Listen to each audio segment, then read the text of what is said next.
I've learned since I saw you last was from Kevin Roberts, who's the worldwide head of Saatchi & Saatchi, a really, huge advertising company. And he was saying that every plan they have, they filter through this, the 80-20 rule, that people are 80% emotional and 20% rational. And we forget that. We go to people and we give them all the facts and the figures and reasons that they need to be different and do things differently. And they don't care because they're 80% emotional. And that's why your focus on experience is so important, because experience is all about what? It's all about what? And it's an F word. We're going to talk a lot about F words today, okay? It's a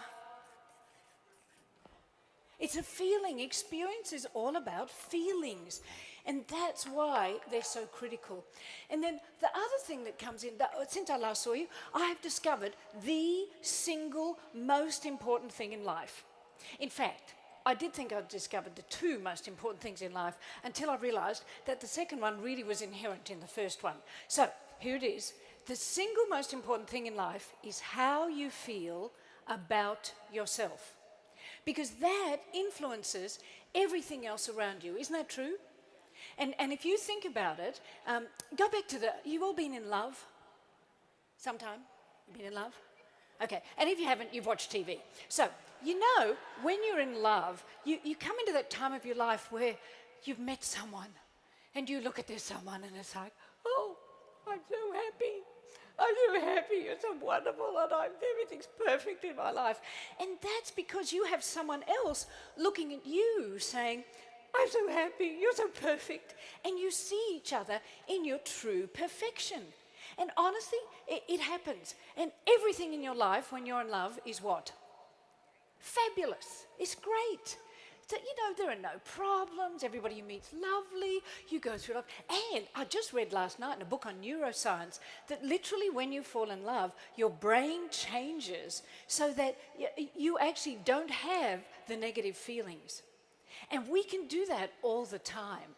So how you feel about yourself is what we're going to focus on today. It's absolutely critical. And since I saw you last, I've been doing Qigong, which is kind of like Tai Chi on steroids. And our Qigong master, who's Wansei, has taught us that, I just do the exercises, that life is like this, a tree. And in this tree, there are brown leaves. And normally in life, if we've got a plant like a tree and it's got brown leaves, what do? We go, look, there's a brown leaf. We better spray it with something. So we spray the tree and it doesn't do anything to the brown leaves. And then we think, the brown leaves are still, let's pull them all off. So we pull all the brown leaves off and they get more brown leaves. And then we start to think these brown leaves are our problems in life, right? And we go, you're the reason I've got the brown leaves. It's your fault. It's not my fault. And the truth is, what causes the brown leaves? It isn't anything externally. You have to go down the trunk, and it's in the roots, isn't it? It's down here. That wasn't my pen, by the way. And we have to get to the real root of the problem to fix the brown leaves. And all of this is about how we feel about ourselves, because there are three core fears in life. This is a bit serious, but it gets funnier, okay? It's not quite like Dana Carvey, but it will be. And so we have to address the three core fears in life to change the way the leaves are and to feel good about ourselves. So you ready? Here are the three core fears.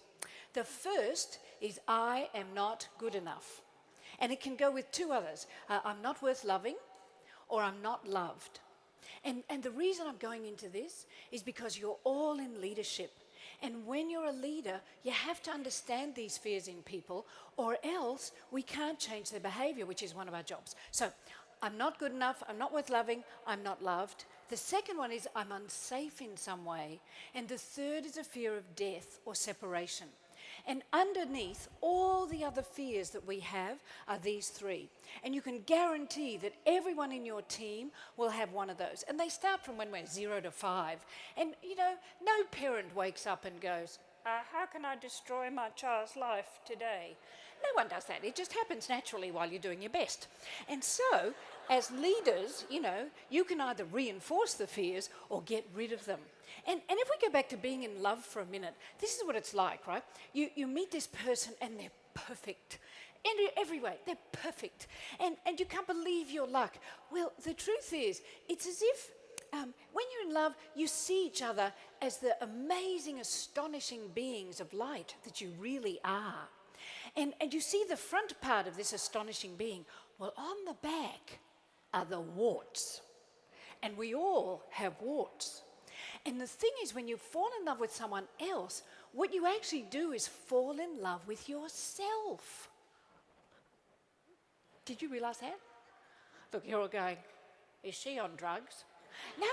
This is true. See, when somebody else sees you in your perfection, you start to see yourself in your perfection, and you think life's fabulous because you feel great about yourself.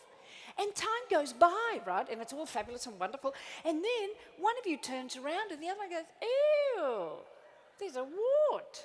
Ew. And the other one goes, oh, yeah, there's a wart too. And then you start going, oh, look, there's lots of warts. And then you start to see your own warts. And you don't feel so good about yourselves. But the truth is, now I'm not big on poetry, right? But there is an amazing guy called Daniel Ladinsky who translates the poems of Hafiz, who's a Persian poet. And in one of the poems, it's about the sun. And the sun is talking about where he gets his brilliance. And he says to humans, I wish in moments of darkness or despair, I could show you the astonishing light of your own being. You guys are actually astonishing lights, all of you, and so are your team.